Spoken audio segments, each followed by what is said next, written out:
Welcome to the Rock Fight, where we speak our truth, slay sacred cows, and sometimes agree to disagree. This is an outdoor podcast that aims for the head. I'm Colin True, and today we're taking a look back at what you, the listeners, have determined to be the first big episode of the Rock Fight in this, our inaugural year, 2023. That episode is Mountain Bike Suspension is Pointless, and I can't wait to give you a little more context behind that hot take. But first, could you take a quick second, just one quick second, please, and subscribe or follow The Rock Fight on whatever app you're listening to it on. Then hit that 5-star review if you could. And if you have a second, hey, leave us a quick review. It's the single best way to help out and grow the show, and I can't thank you enough for doing so. All right, let's start the show.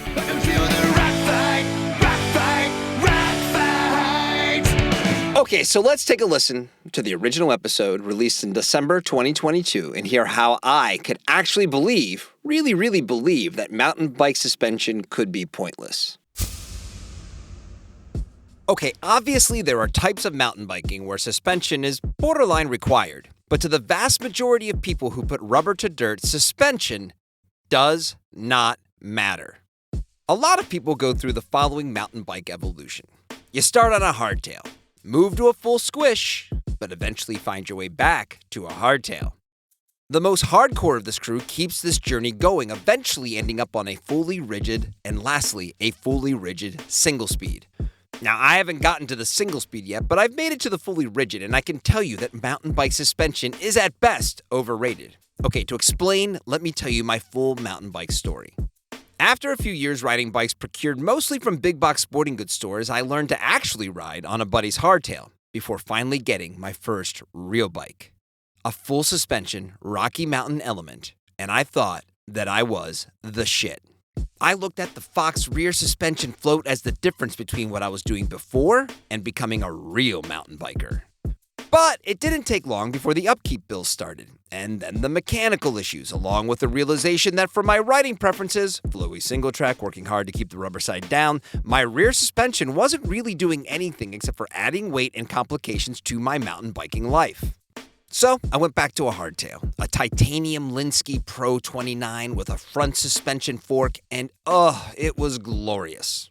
After that, and some might view it as a downgrade, but not me, I replaced that Linsky with a Salsa Timberjack, a 27.5-inch all-mountain rig that came with a front suspension fork and a dropper post, which was a bigger deal than I was expecting because dropper posts, well, they eliminate the need for any rear suspension. And then, this past winter, I wanted to add a 29er back to the quiver. In the COVID-decimated landscape of trying to find a bike that wasn't a Giant or a Trek, I finally found a local shop who had a surly karate monkey. I had that shop add 29-inch wheels, as well as a dropper post, and while my intent was to add a suspension fork, a little voice in my head, let's call that voice Chuck, said, "Go with the rigid. Just try it."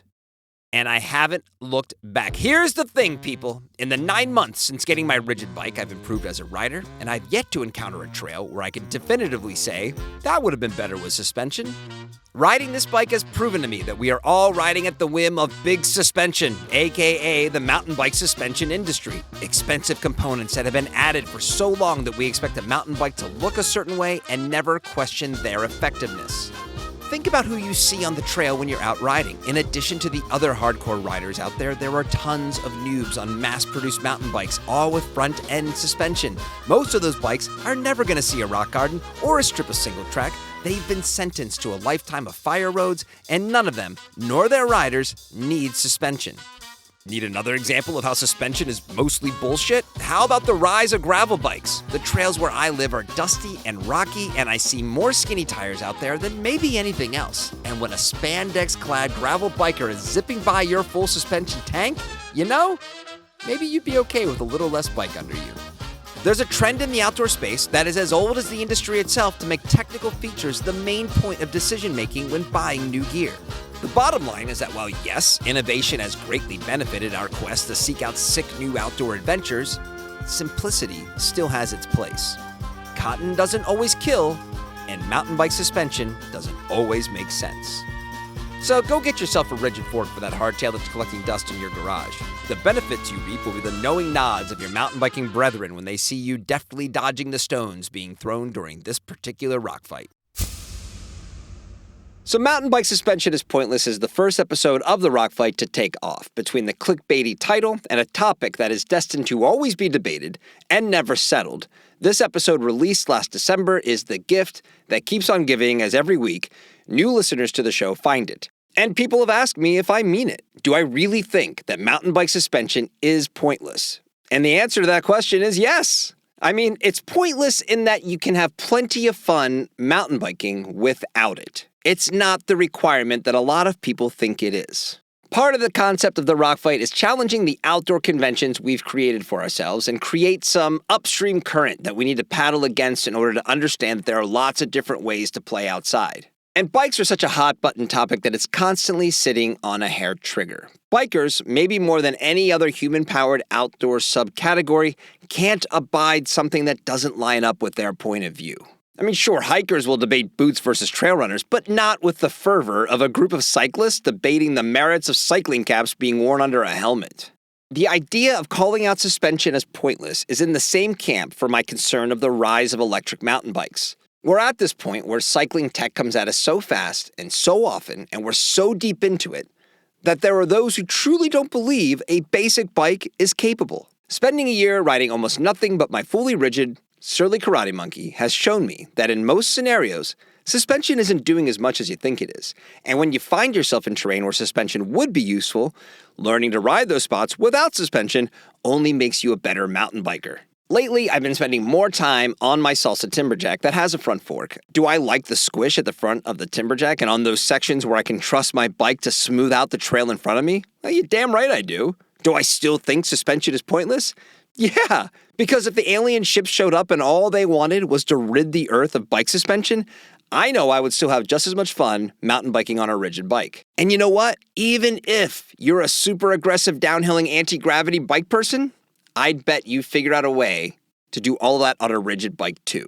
Because if the bike community has taught us anything over the years, it's that no amount of outer space beings coming to steal our bike suspension will ever slow down the innovation train in the bike space. I mean, come on, this is the industry that is adding batteries and electricity to brakes and derailleurs for fuck's sake. And also, wouldn't the Red Bull Rampage be that much more interesting? Not just if they added women to the event, but if it was only done on rigid bikes? Well, I, for one, am excited about our new alien bike suspension stealing overlords. Let's do this. So, yeah, that was mountain bike suspension, and we're going to do our best to do one more of these year-end reruns before the calendar turns over to 2024. In the meantime, do you want to contact the show? Well, there are multiple ways to do so. You can reach out by sending your emails to myrockfight@gmail.com or hit us up on socials. The Rock Fight is on Instagram, Threads, and TikTok @_rockfight_. Send your messages on this episode, thoughts on other episodes, or any outdoorsy topics you'd like to hear covered. The Rock Fight is a production of Rock Fight LLC. I'm Colin True. Thanks for listening. And here to take us out is your best pal in the whole world, Krista Makes, with the Rock Fight fight song. We'll see you next time, Rock Fighters. Rock Fight!